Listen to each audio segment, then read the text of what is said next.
Ngiyabingelela abantwana kusenkulu yakithi ePhalamende.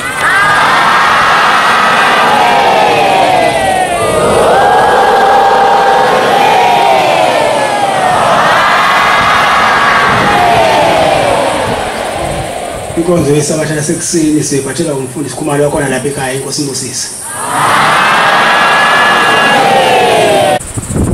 Nawuthela umfundisi umkhwanaze ngelekelele.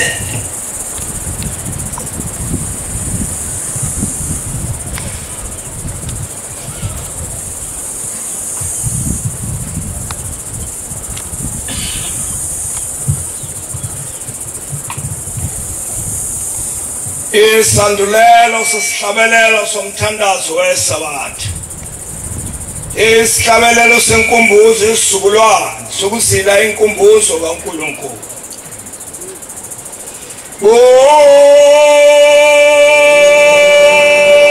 Ngino Jehova Nazareth.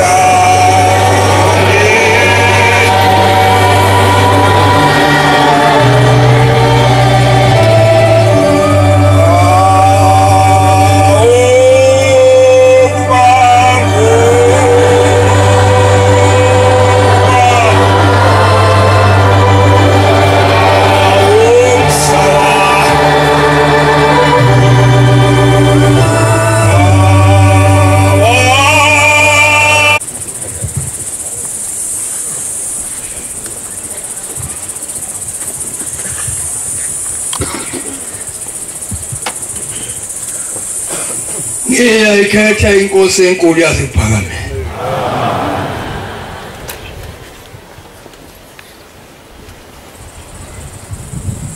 Manazaletha angcwele zikhonze ezinhle zasezulwini sonke bantwana bakaNkulunkulu ngoba silapha nje into enkulu ofuneka sinake noma siyazi ukuthi sonke siphambi kukaJehova. Funeka sazi futhi ukuthi sonke ngoba sila uJehova uyasazi ukuthi sikhona uyasibona. Omncane omdala ongasenawo amandla kuhamba mhlawumbe ezefika endaweni ethile osefika ethi cha angihlalele eceleni mina wethempela ngoba lapha baningi kakhulu bazongidudula khona lapho ehlezi khona ushembe uyambona. Amen.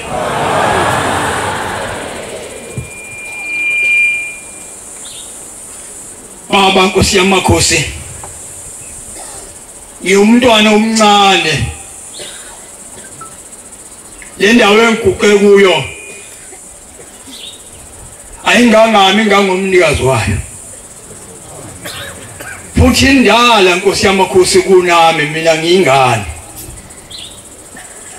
ngoba le ndaba yasezulwini izulu laba khona kuqala kunami athi mina ngidaleka ngibakhona emhlabeni adaleka ngoba kwakuthanda uNkulunkulu owayevele ezulwini.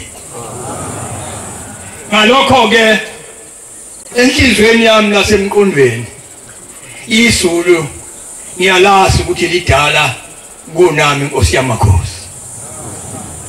Ngicela amazwi engizowakhuluma Nkosi anginawo kodwa ngentando yakho Thixo omkhulu wasePhalamende uwena oyongipha umoya oyingcwele engizokhuluma ngawo phambi kwakho naphambi kwabantwana bakho. Nkosi kwenzeke kanjalo enhlizweni nasengqondweni ilokho kuyobe kungelekelele kuba ingilosi ingamshiyi ngiguqe lapha. Ngiyumfundisi nje wakhona la eJudiya kulo lelizwe lala eJudiya enkosini umshazi uNzuza.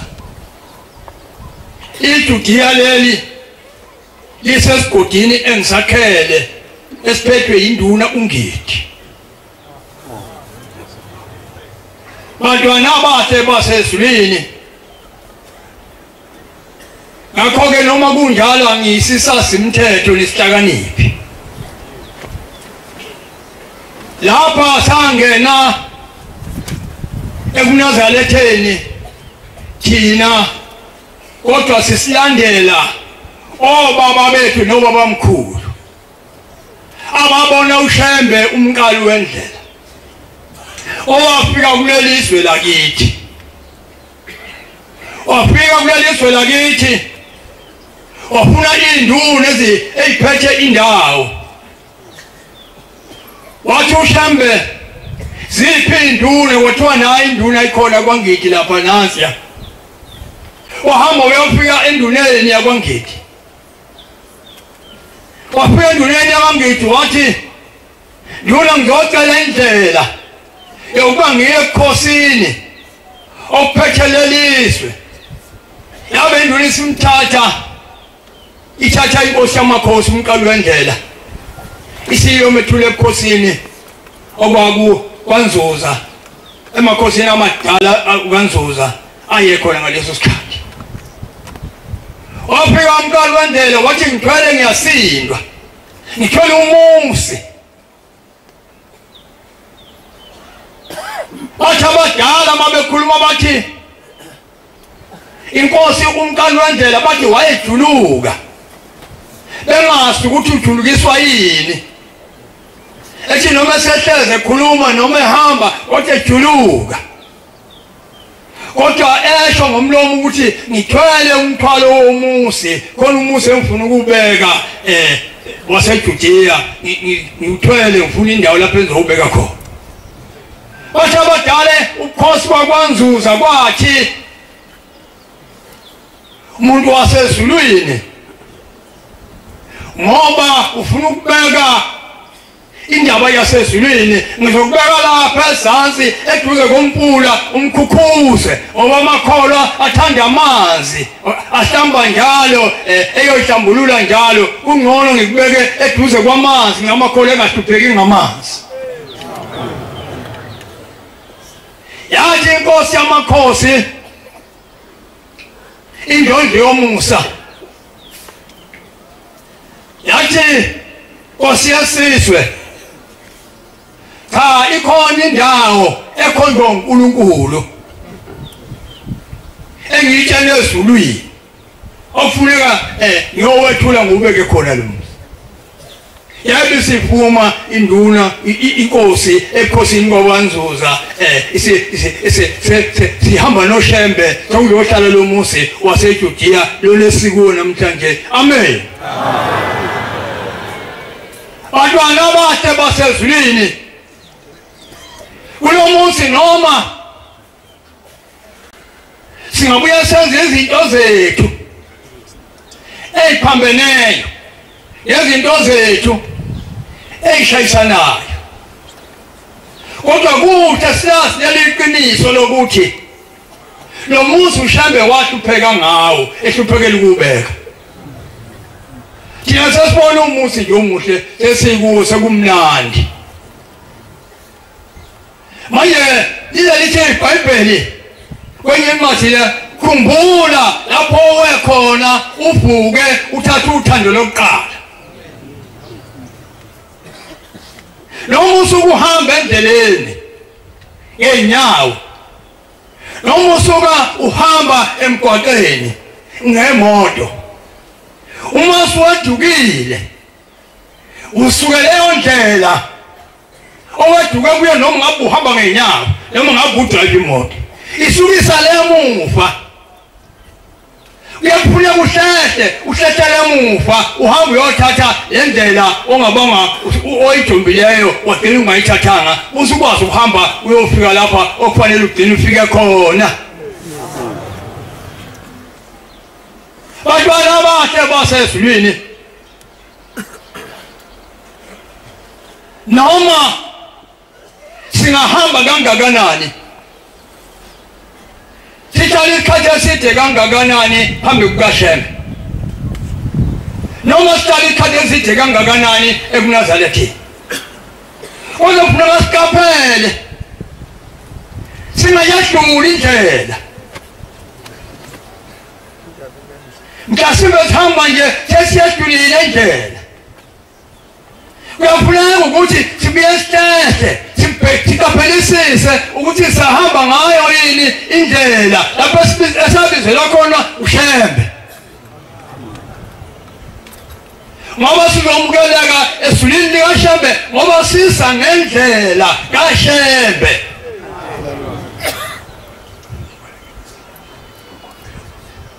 ikhonzo ezinhle ke enkosini bengithi ngithule leyo ndawana empishane nje ngibonge ukuthi ubukhosi bakwaNzuza ngiyakubongela ngoba ukuNazaretha kaze kweduke kaNzuza kusukela kwabadala amakhosi ayekhona amadala kwaNzuza kusenjalo kuze kuzofika enkosini ekhona manje ehlezi esihlakeni sinayo khona lapho kuNazaretha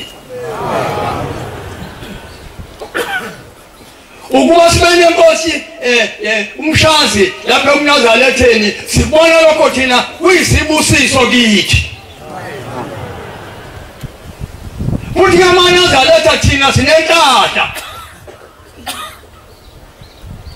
enkulu ngoba inkosi umshazi sinayo phakathi kwethu ngisho sesihlezi sikhuluma imisibona sesihlonipha kakhulu ithi cha msangihlonipha kuze kweke nizosuka sithi masikhuluma lapha bese ningangitshela izinto okufanele ngizazi igcine sengisaba ngisho ukuzisho indaba ukuthi ningihlonipha kakhulu bantwana abahle basezulwini yoba sihlezi lapha phambi kukaNkulunkulu silindile sibheke sibuke sithandaze sijule ukuze kugcineni lapha uNkulunkulu ekhipha isibusiso nakuwe nakimi lezi zibusiso ifike ngoba ilowo nalowo sela uzoyifunela isibusiso somuzi kayise uzofuna isibusiso somndeni wakubo uzofuna isibusiso sokuphila kwakhe noma ifanele iphethe yena noma iphethe umndeni wakhe noma iphethe ingane zakhe manje lokhu kubiza ukuthi asilinde bantwana bahle basesibili noma kukhona umuntu nje maNazaretha ingcwele ongenza ngikhulume indaba ethile okuphendulana kuyo la ngiyengithula yena ngamtshela lutho kodwa inhliziyweni yami ngisuke sengilimele sengiphelile ngoba bengivusele lapha ngiyakwazi ukuthi ngisemshembe zokhonzela ubaba nobabamkhulu nomndeni wakithi akukho futhi okunye ngisuke ngikusele ingoma kaShembe ngoba uShembe umabona kude ihlabelwe sithi inhlangano yomubanzange ngiyimeme kodwa ngithe ngibona ase ngiphakathi kwayo asasi ukuthi uShembe wayesho yipi inhlangano mayisho njalo nami ngiyamazi bantwana bahle basesulwini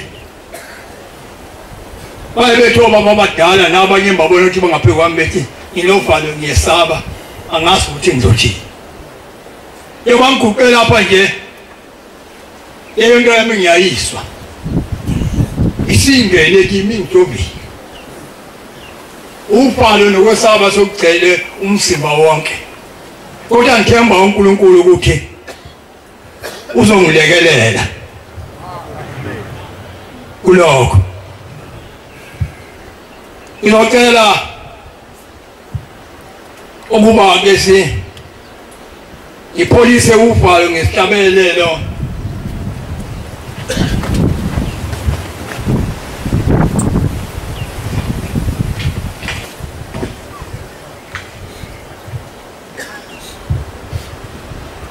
isihlabelelo sesithathu.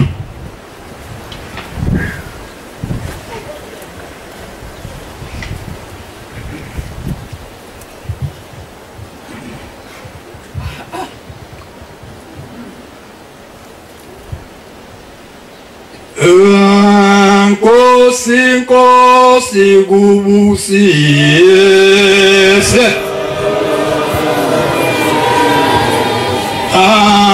aloba bonotaleja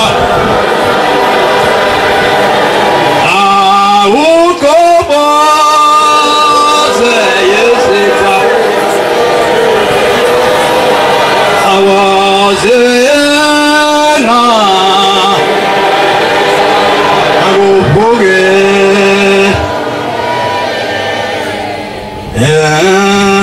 Nkosi kubusise aloba bonozale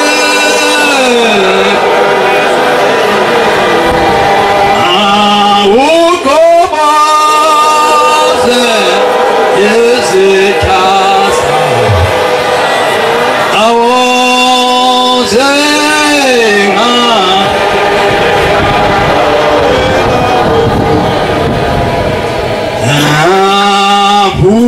Buga wena nkosi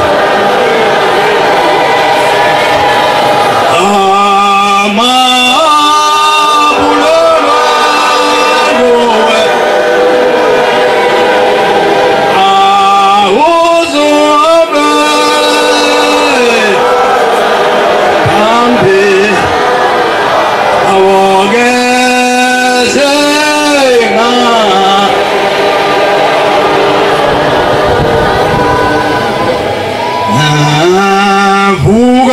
Buga wena nkosi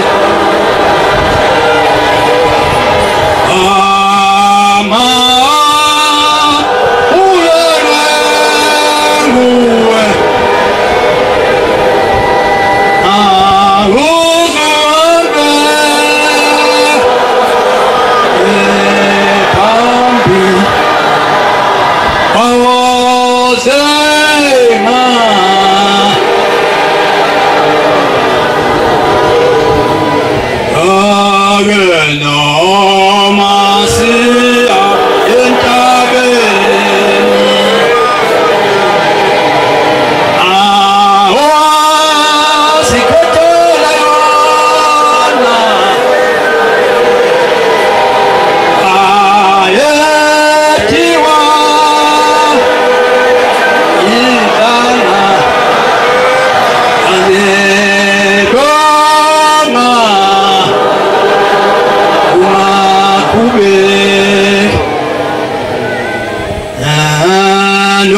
Masia endabeni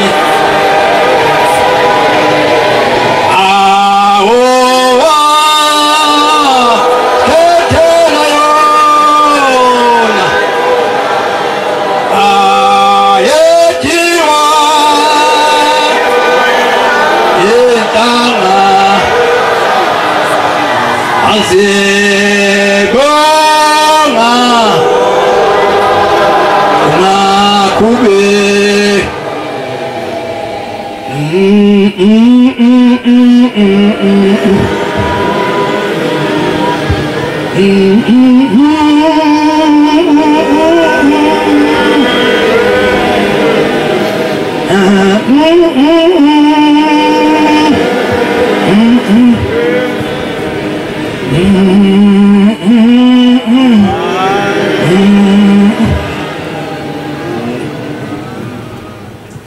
Ngiyabaleka le ndawo nguye yashisa incwadi Yobe 22 verse 21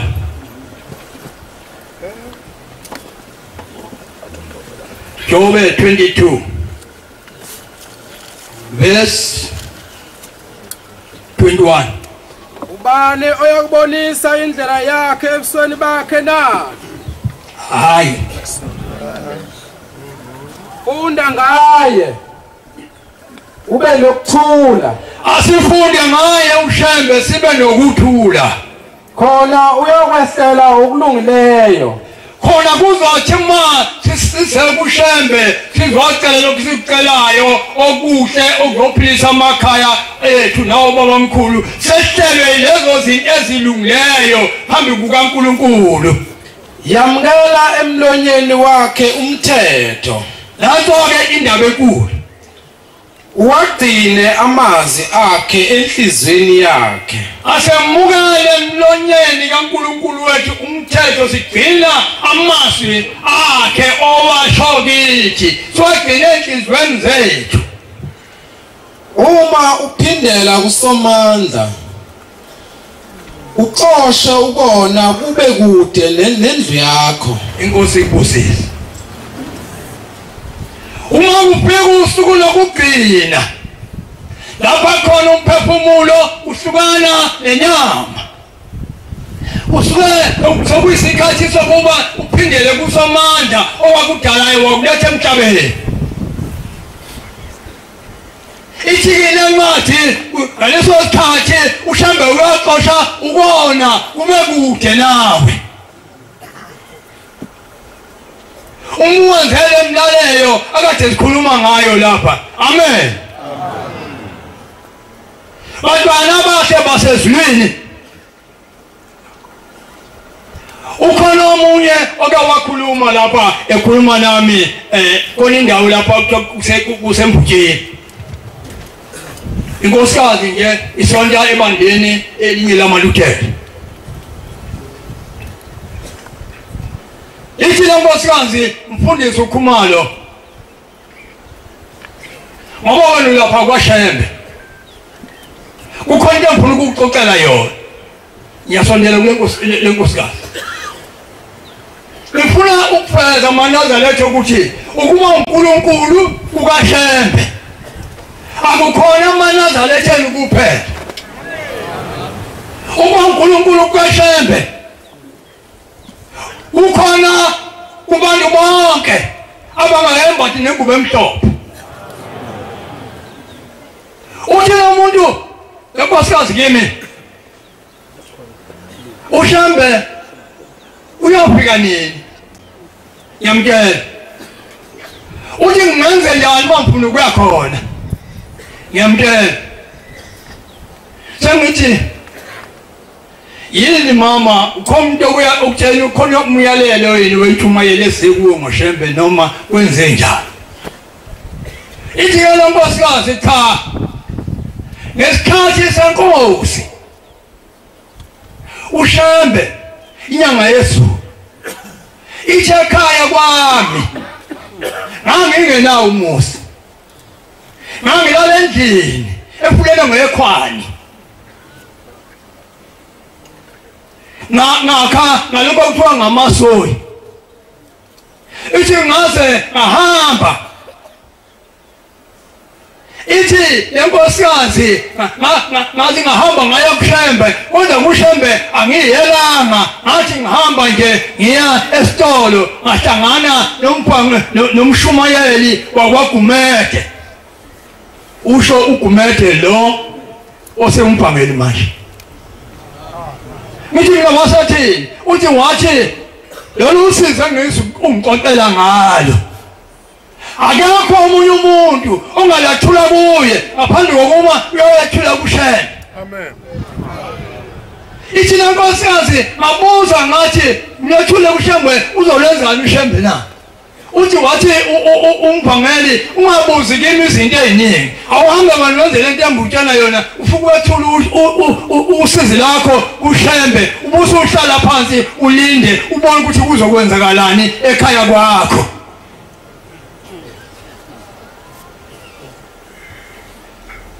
ngikhuluma ngoNkulunkulu esinayo eNazaretha uNkulunkulu owasiwayo futhi oqeda insizwe zabantu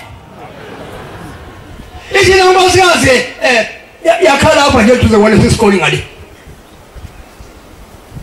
ithi lenkosikazi hayi yangena lenkulumo ikhulunywa uGumede lona lo sinayile ekhaya umbhangeli uthi ngathi ayangihambela ngekhona ithi ngahamba ithi ngafika lapha ngapha ngayibeka indaba yami uthi awabanga ningi amaso engawathola ngathola amaso amabili ngithi mina amaso amabili ayithini we mama na uthi amaso amabili eyokuqala lathi inkosi ibusise elesibili lathi umuzi wakho uzokwakheka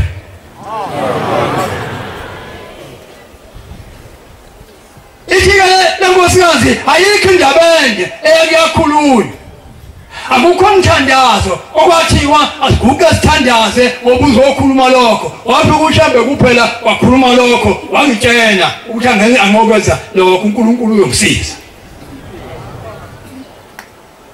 ithi namhlanjena ekhaya lapha kwami babukhumala ngithi uyakwazi na ndi mina ngiyakwazi ithi lapha mina no 6 room ithi yonke into ilaba ku6 room ithi ngisho noma yini ithi lapha phakathi angisaphumele eminyaka ithi ngenxa kaShembe amen ithi kuyakushuneleke enkonzweni ngokuya kucaba uShembe ithi lenkosikazi ngivele ngiphume ngohlala egcekeni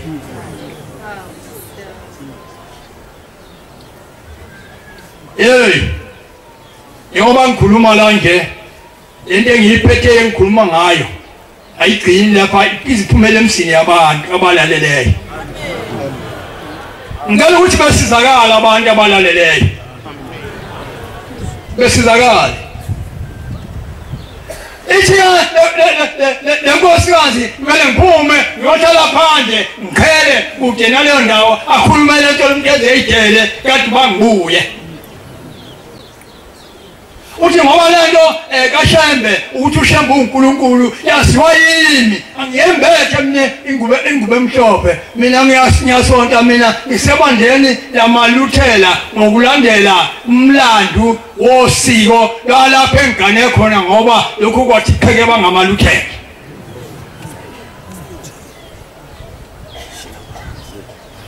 ithi ngikhona kuleyo nkonzo ngokugcina umthetho ngazi noma iyesuka lento kwaNazaretha amen ithi kodwa ngaphakathi kwami kukhona uShembe yebo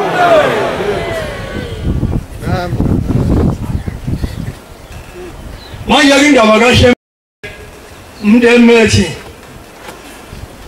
awumazi uShembe mina uShembe ngiyamazi ngithi naye kulo muntu wakhe wafa uthi wazi uShembe ubani wazi uShembe ungathi wazi uNkulunkulu thina lapha emhlabeni umazi kanjani bantwana abahle basezulwini sikuleyo ndawo enjalo ofuneka sithi masihamba kuyo sihambe siyelele sihambe sinobhalo sihambe sesaba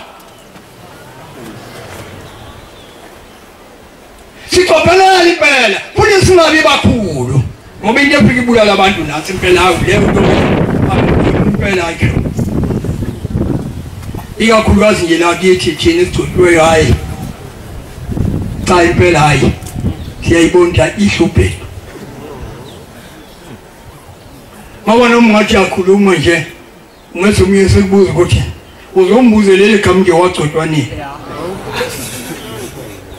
abana ngagcotshwa dala yini umbuza yona bonke ina ingane ngane bese sheshe siyeka ke thina sibuyelele ecaleni ngoba sisuke sikhuluma singaqondile kwaqatshwa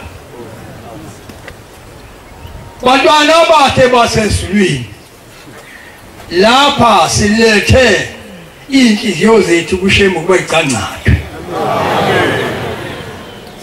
lapha masiza la ngicabanga ukuthi amanazareta konke lokho ayakwazi ubopho baphi imithwalo yakho uyibeke endlini ungakayikhiphi uhambe endaweni othandaza kuyo ushisa impela utshela abantu bakini ukuthi yahamba iyokhonza kuShembe iyokhonzela mina iyokhonzela nina nani ngakho-ke ngicela niphume nami nihambe nami ningashiyi kuzo zonke izinto ezokwenza ningenze ngibe seduze kukaNkulunkulu ngekhathi zonke lapho engingena khona ngiyacela ningene nami uphuma kini ekhaya manje masufika lapha manje wenzani manje wasusithalela isidididi into esingayazi hayi bantwana abahle basezulwini lapho esikhona sisezulwini lapha nje sikhona sisezulwini ngakho-ke kufuneka sibe sikhulume ngendlela yokukhuzana ukuthi singayikhiphe ezulwini singaphakathi sibiziwe ithi ngoma simenyiwe thina bantu sonke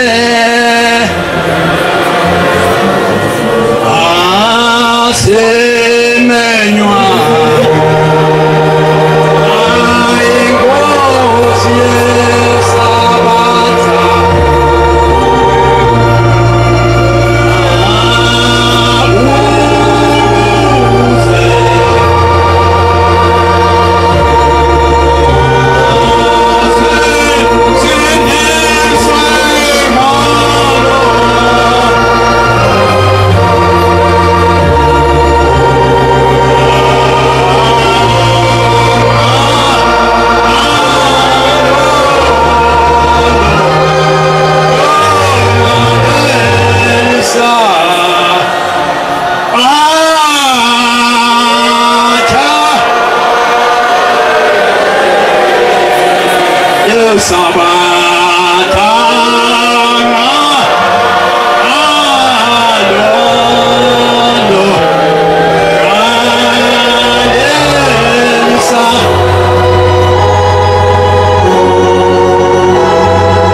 Inkosi yesabatha sizosindiswa ngazo zonke lezi zinto imihla namalanga okukhulunywa ngazo nami ngikhuluma ngazo lo munye okhuluma ngazo nenkosi yamakhosi ekhuluma ngazo ithi inkosi yamakhosi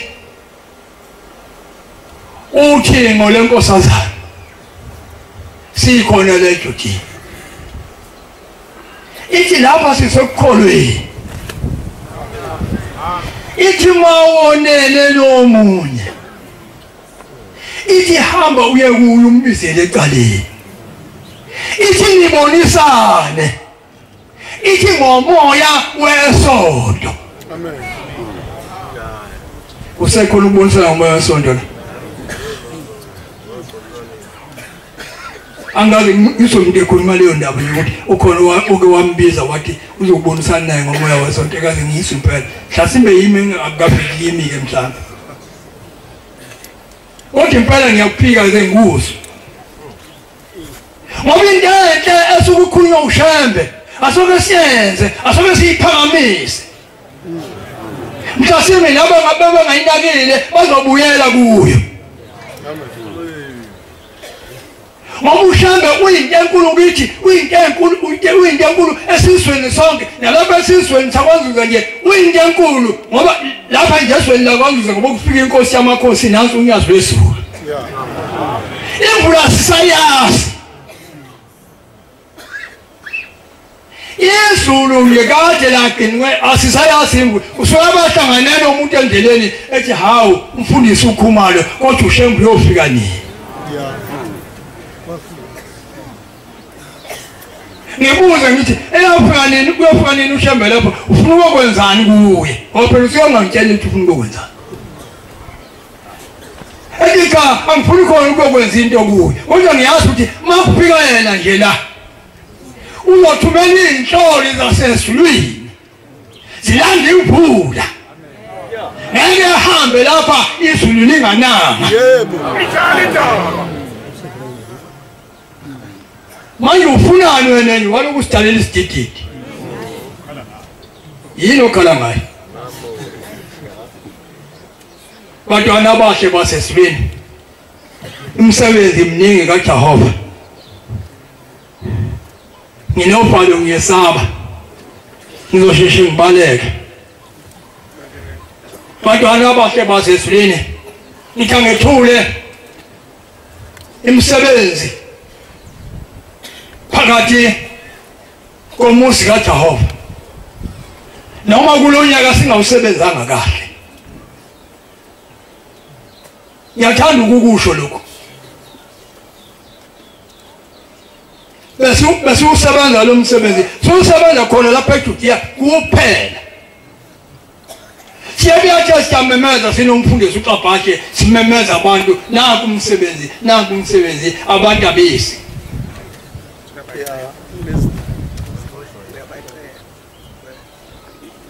Khona izinto abayikhulumayo ngeke ngiyikhulumele.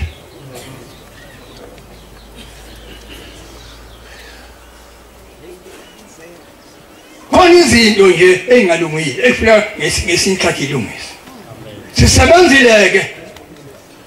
Ngoba lapha ngaphakathi nje silungisile saphaka lo blande abahle lapha ngaphakathi. Salungisa sasama ukuthi emsini kaNkulunkulu kungabikho into ebukeka kabi nezindlu zangasese sayifaka igcwele umusi wonke.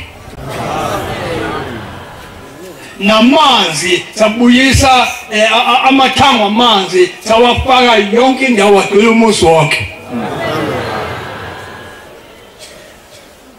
Namabhakelkani aletha amanzi sawafuna sawathola ayaletha amanzi usuku nosuku kuzama amabhakelkani amabili amakhulu. Lokhu sikwenze usubona ukuthi isimo sishubile manje inkomo idla ibhanki.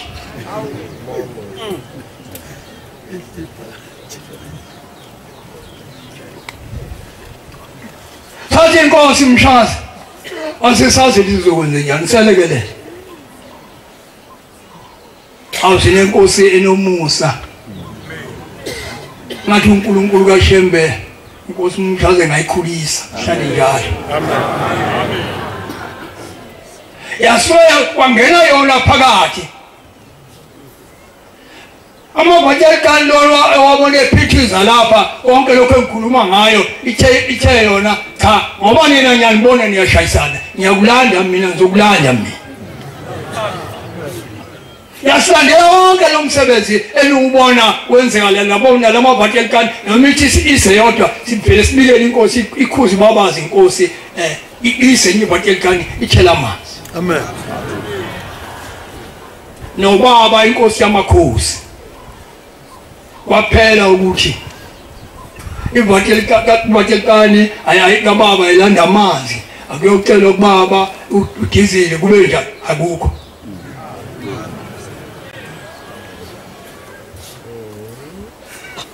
Ngakho kufanele lo msebenzi ngwethule phambi kukaJehova ngoba umsebenzi omkhulu lo wamanzi mayengekho amanzi phakathi komuzi akulumi. Baba Nkosi yamakhosi nginovalo ngesaba. Engiyocela ukwehlela ngesandla. Baba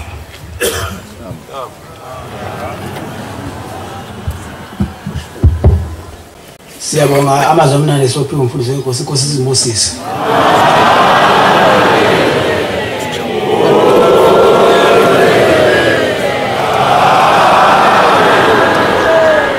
Sizobala inkonzo yesabatha lasekuseni ngesihlabelelo sekhulu amashumi ayisishiyagalombili nanye 181.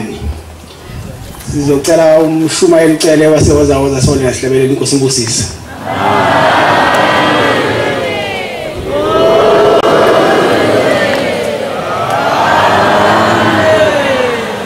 Nkosi imbusisi poma bangcwele.